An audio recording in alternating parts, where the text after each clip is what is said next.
Bonjour les enfants, c'est papa. Mon mur est tenace, les psychiatriques à ciel ouvert et ma salle d'attente est toujours bondée. Bienvenue à la clinique les enfants. Le premier podcast de ce matin est un appel à la mobilisation générale, à la super mobilisation générale. Le premier podcast de ce matin est objectif 1500 personnes, 2000 personnes au Palais des Congrès lors du contentieux préélectoral. C'est notre bataille, la bataille du peuple. Le sort du peuple va se décider le 4 juillet au niveau du contentieux préélectoral. Le sort du candidat du peuple. Petite précision, le sort du candidat du peuple, parce que le peuple est propriétaire de son propre destin.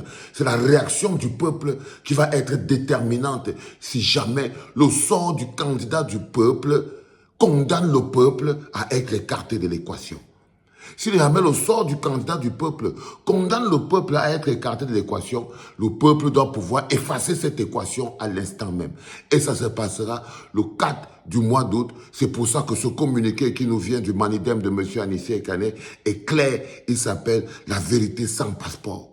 Ça s'appelle « La vérité sans passeport ». Le Manidem et M. Anissé Ekane écrivent « Contentieux préélectoral sur le rejet arbitraire de la candidature de Maurice Kamto ». Il vous invite. Le Manidem vous invite par milliers, par centaines de milliers au Palais de Congrès le 4 août. Venez vivre la mise à nu documentée du faux. Et si tu veux voir comment ça s'est passé, venez donc vivre en direct la mise à nu documentée du faux, des actes apocryphes, des mensonges d'État, des incohérences, des fraudes électorales. Bref, venez vivre le gangstérisme électoral du Minat Paul Tanganji, du régime Biya RDPC, des membres de l'ECAM et de leur pion Dieudonné Yebga devant le Conseil constitutionnel. Si la vérité t'intéresse, si tu as besoin de ce carburant pour savoir pourquoi c'est que nous ne pouvons pas avancer, pourquoi le peuple ne peut pas se laisser écarter et que le peuple ne permettra pas que le pays sombre dans le chaos, il faut te lever pour être le 4 août, là-bas, au Palais des Congrès, frérot. Même si tu dois aller à l'hôpital, même si tu dois aller où, même si tu as quoi d'important, il n'y a pas plus important qu'être là-bas. Croyez-moi les enfants, I know what I'm talking about. Si vous voulez arriver sur cette ligne de départ, le 12 octobre, il va falloir y aller au marteau-piqueur. Si vous voulez être sur la table des négociations le 12 octobre, le 4, c'est le jour où ce match se joue au marteau-piqueur. Au marteau-piqueur, les enfants. Si vous voulez voir le gangstérisme d'État, la fraude électorale, si vous voulez voir le gangstérisme d'État du Minat, de Paul Tanganji, du régime bien RDPC et les membres de l'ECAM, ils seront mis à nu ce 4 août-là. La presse nationale et internationale, la communauté internationale et notamment l'ONU, qui a signé une controversée convention avec l'ECAM ONU le 9 mai 2025 sur la transparence électorale. Oui, l'ONU est appelée à venir suivre avec ses yeux. Parce qu'on est au conflit préélectoral, on ne voit pas l'ONU, qui a signé un contrat d'assistance technique avec l'ECAM. Ça veut dire que c'est l'ONU qui organise l'élection à la place de l'ECAM, vu que l'ECAM n'a pas les compétences. Donc, les véritables organisateurs de l'élection au Cameroun, c'est donc l'ONU. C'est pour ça qu'on vous a dit que même l'ONU s'est dressée contre le peuple souverain, contre la souveraineté du peuple. Nous jouons notre suivi contre... Donc, c'est comme si le monde entier, les institutions, toutes ces choses-là, veulent éprouver la détermination du peuple à devenir réellement un peuple libre. La presse nationale et internationale, la communauté internationale et notamment l'ONU qui a signé une très controversée convention et l'ECAM ONU du 9 mai 2025 sur la transparence électorale, le peuple du changement et les Camerounais sont invités à venir assister massivement à l'audience publique du Conseil constitutionnel le lundi 4 juillet 2025 dès 10h30. L'audience est publique. Il n'y a pas que, oh, on va nous chasser, on va faire ceci. Le peuple a donc la capacité, légalement, avec même l'accord de la dictature, d'aller assister lui-même. La première victoire, c'est Palais de Congrès full. La première victoire, c'est d'abord d'être par milliers au Palais de Congrès. Même si tu as Douala, c'est des faits historiques. Prenez le bus, prenez la route. Même si vous êtes un Bafoussam, mais ce n'est pas un travail que ça doit rester pour les gens de Yaoundé. Le peuple est là. Nous écrivons une vérité historique. Le palais de congrès est ouvert à tous et au public. Ça commence à 10 h et c'est le 4. Et c'est le 4. Il faudra être là, les enfants. J'espère que tout le bloc populaire, VV, tout le bloc populaire, vous serez là-bas par centaines. Par centaines. C'est extrêmement important. Je veux voir mon bloc représenté. Je veux vous voir dans la salle. Je veux voir mon bloc représenté. Parce que ce n'est pas un pied à côté, un pied à gauche. Je veux voir mon bloc debout ce jour-là.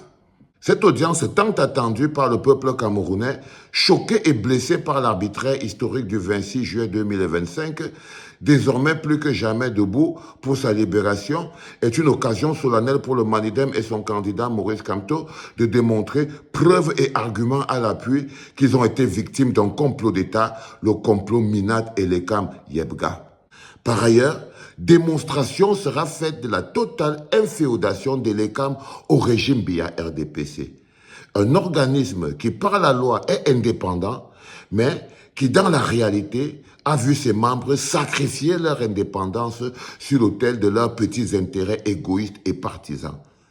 Certains, de bonne foi, ont souvent trouvé qu'il était exagéré d'affirmer que le gouvernement du RDPC et alliés était un gouvernement de voyous et de fraudeurs électoraux impénitents. Qu'ils viennent suivre les plaidoiries de nos avocats et prennent connaissance des preuves en notre possession. Ils comprendront pourquoi. Monsieur Yebga et Paula Tanganji, ministres de l'administration territoriale de la République, ont été jusqu'à trafiquer le site officiel du MINAT et à ses fins criminelles. Ils comprendront également pourquoi jusqu'à présent, alors qu'ils ont commis leurs crimes flagrants, ces derniers sont encore en liberté. Vous allez tout comprendre. Et pour ça, il faudra être le 4 du mois d'août. Le 4 du mois d'août se jouera le sort du peuple camerounais. Ce sera comme le jour où on invitait les Camerounais à venir assister à la mort publique de leurs héros. Ce sera exactement comme à Bafoussam, on invitait le peuple à venir assister à la mise à mort publique de Ernest Ouandjé. C'est comme on appelait le peuple à venir assister à la mort publique de Martin Paul Samba. Oui, vous êtes invités à venir assister massivement à l'enterrement du peuple si le peuple ne se tient pas debout. Ne manquez pas cette occasion, les enfants. C'est la première manche. C'est la manche la plus importante. C'est la manche qui vous garantira que le 12, vous serez capable de mener avec détermination l'indépendance totale du Cameroun, c'est-à-dire sa lutte fondamentale. Sa lutte fondamentale. Le pouvoir appartient au peuple. Le pouvoir et la souveraineté appartiennent au peuple.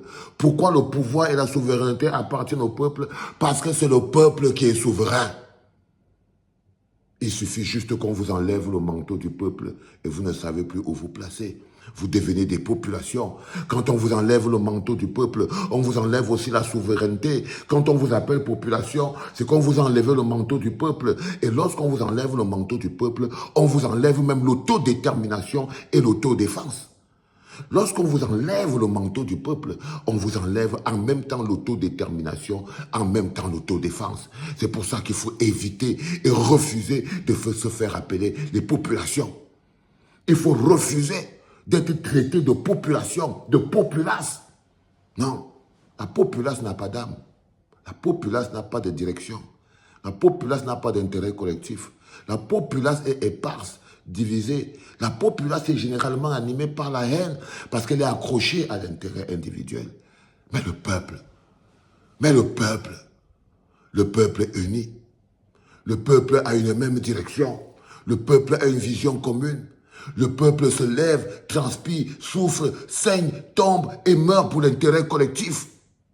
Le peuple est une entité puissante. C'est au peuple que revient la souveraineté. Aux populations ne revient que la corruption.